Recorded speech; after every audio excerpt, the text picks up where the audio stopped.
Hey folks, this is Vince with Dad's Gaming Addiction, and today we're going to quickly check out the card game Granny Wars. This game is appropriate for ages 7 and up, supports 2 to 8 players, and has a play time of about 15 or 20 minutes. Now this game reminds me a lot of Seven Dragons. In Seven Dragons, each player has a hidden color. No one else knows what player has what color, but these players are trying to get that color to win. This game has the same gameplay mechanic. In this case, you're trying to get your grandmother to win. Each grandmother has a different color associated with them, but you're trying to get as many points onto your grandmother as possible without tipping off the fact that that particular grandmother is your color. As far as the components are concerned, here's the rule book. It's not too thick, as you can see. You've also got a deck of cards here, and I do believe the back of the box says 80 cards and a rule book. So there's 80 of these cards here, and basically these have different point values on them, like -4.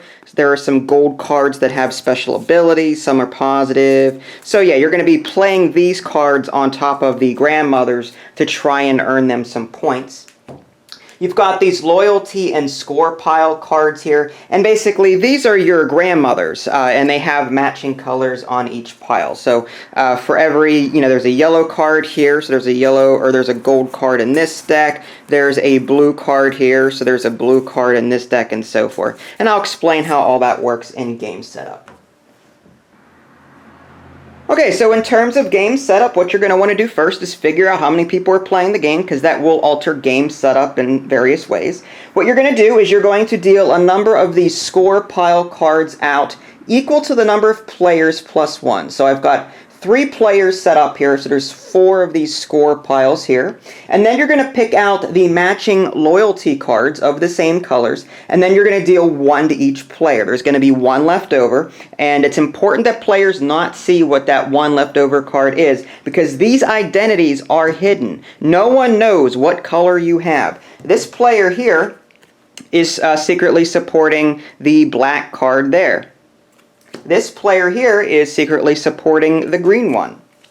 And this player over here is secretly supporting the red one. No one is supporting the blue one. So this is sort of like the dummy score pile. So after that, each player receives a certain number of cards. And the number of cards you get all depends on the number of people playing the game. In a 3-player game, I've already gone ahead and dealt out 10 cards to each player. Once you deal out the cards, you're just going to simply remove the extra cards, like so. There's going to be no new drawing from the deck to add to players' hands. Once a player runs out of cards, and once actually all the players run out of cards, that'll signal the game's end. And basically your objective here is to try and score your grandmother points without tipping off to the other players that that grandmother belongs to you.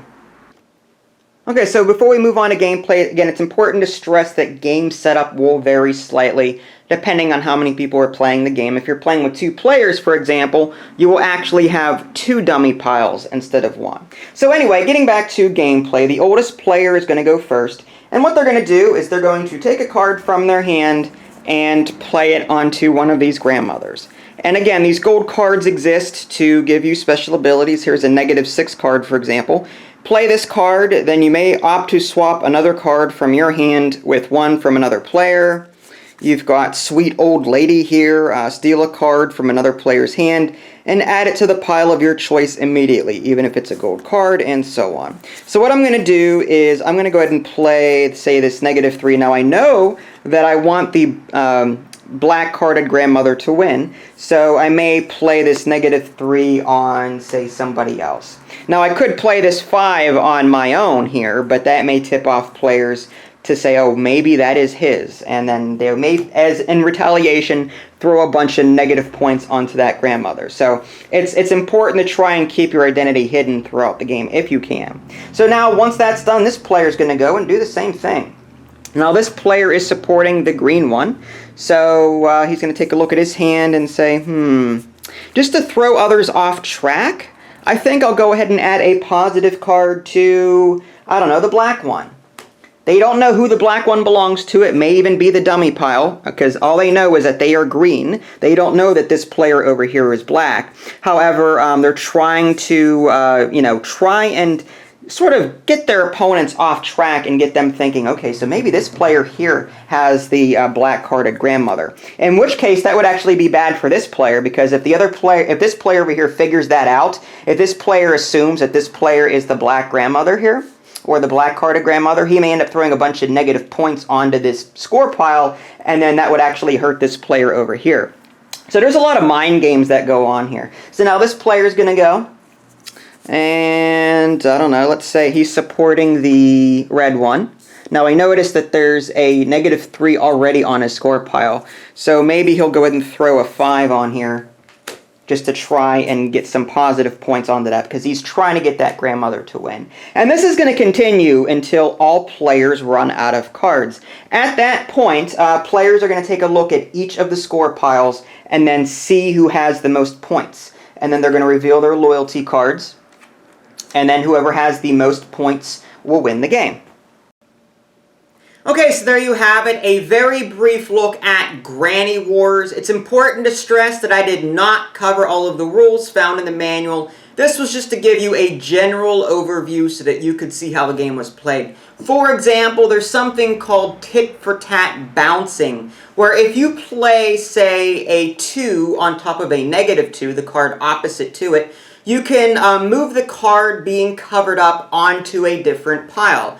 As another example, let's say you lay a -5 on top of a 5. You can move that 5 being covered up onto a different pile. So again, that's called tit-for-tat bouncing. So again, I didn't cover all the rules, but this should hopefully give you the general idea. As far as what I thought, this is a very cool casual game. I'm a big fan of hidden identity games, where you're trying to figure out who belongs to what character in the game. Like there's Clue, the Great Museum Caper, where there's a hidden stealth mechanic and you're trying to figure out where the thief is. I mentioned Seven Dragons earlier, where each player has a secret color that they're trying to see that they win the game.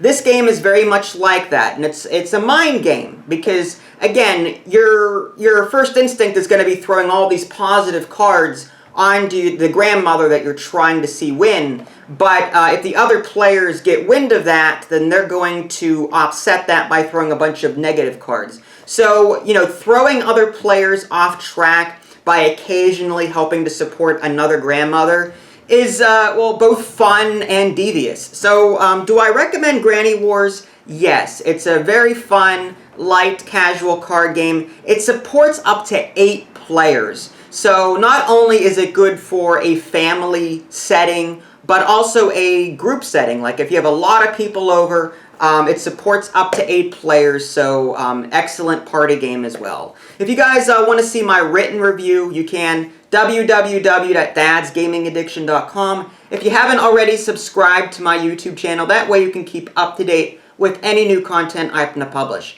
This is Vince, thanks for watching, and I'll catch you next time.